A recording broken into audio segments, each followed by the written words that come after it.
Okay, let's dive right in. We're looking at 1 Kings chapter 3 today. Yeah, a really foundational chapter for King Solomon. It sets so much up. It really does. We see him just starting his reign, stepping into these huge shoes left by his father, David. Absolutely. And the sources give us a pretty clear picture, don't they? He's making moves, solidifying his power. Like that marriage alliance with Egypt, marrying Pharaoh's daughter, that feels significant. Oh, hugely significant, a Yeah. major political statement. And at the same time, he's got these massive building projects starting up. Right, the palace, the temple his father wanted built, strengthening Jerusalem's walls. Lots going on. A real sense of ambition and forward momentum. But there's this other layer too, isn't there? You mean the religious practices, the high place. Exactly. The temple isn't finished, so people, Solomon included, actually are still sacrificing at these local shrines. It shows that transition phase, I guess. Old ways alongside the new plans. Precisely. And that leads into Gibeon, which the text calls the most important high place. And he makes this enormous sacrifice there, 1,000 burnt offerings. Yeah, 1,000. It's a staggering number, a huge gesture of commitment right at the beginning. And it's right after that massive act of worship that things take a turn. The divine encounter. That's really the heart of this first part of the chapter, isn't it? It is. So our mission here is to unpack that encounter, understand the gift Solomon gets, and then see how it plays out almost immediately. Okay, so the text says, the Lord appears to Solomon in a dream at Gibeon Yeah. during the night. And the offer is just mind-blowing. Ask for whatever you want me to give you. Anything. Just imagine that. What would you even ask for? Right. Unlimited power, Yeah. wealth beyond measure, long life, defeating all your enemies. It's like the ultimate wish. But Solomon's answer, that's what makes this moment so critical. He doesn't go for the obvious personal gain. No, he starts by acknowledging God's faithfulness to his father, David. He praises David's character, faithful, righteous, upright. It shows he sees his own position as part of that lineage of God's blessing, not just his own achievement. And then there's this incredible humility. He calls himself only a little child who doesn't know how to rule. I mean, for a king, that's quite the admission, isn't it? Recognizing his own inadequacy. Especially when you consider the scale of the job. He mentions governing a great people, too numerous to count or number. Yeah, the weight of that responsibility is clearly on his mind. This isn't some small village he's leading. So, feeling small, facing this massive task, and given this incredible open offer, what does he ask for? Not power, not riches. He asks for a discerning heart to govern your people and to distinguish between right and wrong. A discerning heart. Wisdom, essentially, but specifically for governing justly. And he even explains why. For who is able to govern this great people of yours? He gets that the core challenge is justice and wise leadership, not just, having stuff. And God's reaction, the text is very clear. Yes, the Lord was pleased that Solomon had asked for this. Really pleased. Why? Because it wasn't selfish. He didn't ask for long life or wealth or victory over enemies. He asked for what he needed to do the job well, to serve the people righteously. That tells you a lot about what God values in leadership, I think. Definitely.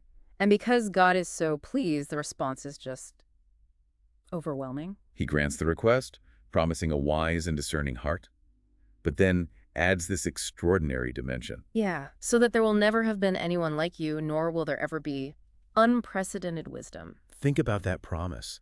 The wisest person ever, past or future. It's immense. But it doesn't stop there, does it? There are bonus gifts. Right. God throws in the things Solomon didn't ask for, both riches and honor. And again, with that unparalleled status attached. No equal among kings in his lifetime. So he gets the wisdom to rule and the resources and status to go with it. It's a complete package. Though there's that condition about long life, isn't there? That depends on obedience. Yes, a crucial point.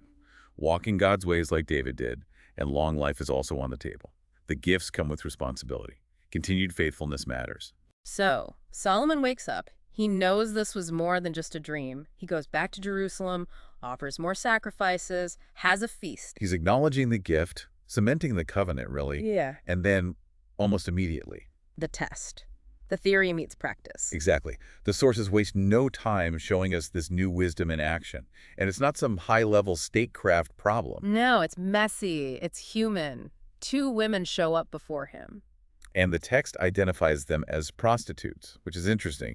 It shows his justice is meant for everyone, even those on the margins. And their dispute is intense. It's about a baby. life and death. Right. The first woman lays out the story. They live together, just the two of them in the house. Both had babies around the same time. Simple enough start, Yeah. but then tragedy. She says the other woman's baby died in the night because she rolled over on it. Accidental, but devastating. And here's the accusation. The first woman claims the second woman, in the middle of the night, swapped the dead baby for her living one. She says she woke up in the morning to feed her baby, found it dead, but then looked closer and realized, this isn't my son. A horrifying discovery. But of course, the second woman denies everything. Vehemently. No, the living son is mine, the dead one is yours. Complete deadlock. They're arguing back and forth right there in front of the king. No witnesses, no forensic evidence back then. It's one word against another. Seems impossible to solve based on testimony alone. How do you discern the truth? This is the perfect test case for that discerning heart, isn't it? Absolutely. So Solomon sums it up. One says the living is hers, the other says the living is hers. Impasse. And his next move is, well, it's shocking. Totally unexpected. He calls for a sword. A sword in a custody dispute. What's he thinking? And then he delivers the apparent judgment. Cut the living child in two and give half to one and half to the other. It sounds barbaric, like the opposite of justice. On the surface, yes. But it's a brilliant, albeit brutal, psychological test. It's designed to provoke a raw, instinctual response. And it works. The reactions are immediate and completely different. The first woman, the one who claimed the living baby was hers, originally she completely breaks down. But not with anger at the judgment, with compassion for the child. Exactly. She cries out, "Please, my lord, give her the living baby. Don't kill him." Wow. She's willing to give up her son, lose her case entirely, just to save his life. Her love for the child overrides everything else. Her priority is his survival. That's powerful. And the second woman. Her reaction is chillingly different. Cold. She agrees with Solomon's plan. She actually says neither I nor you shall have him. Cut him in two. Yes.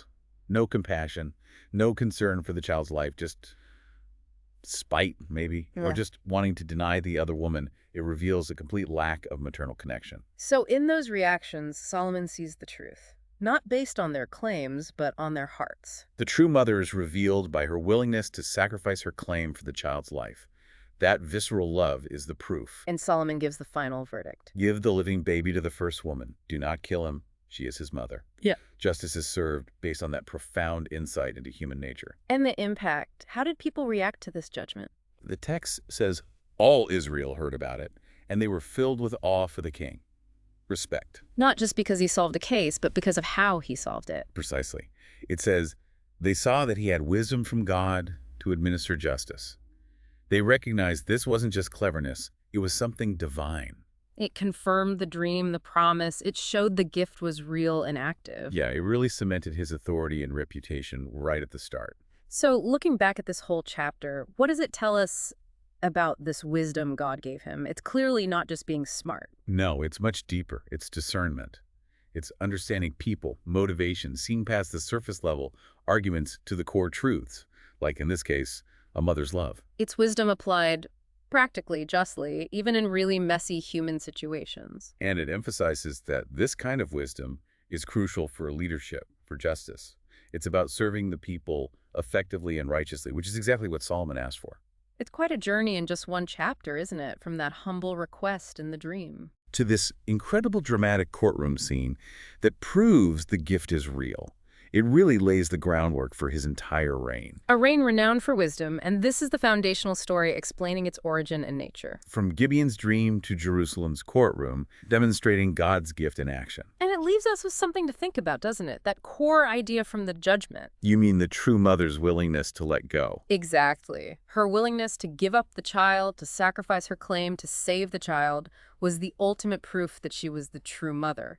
Yielding revealed the truth. Yes, her letting go was the sign of her authentic connection, her love. The other woman couldn't do that. So the provocative thought is this.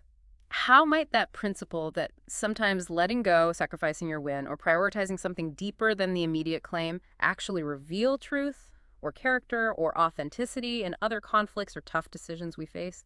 Something to chew on.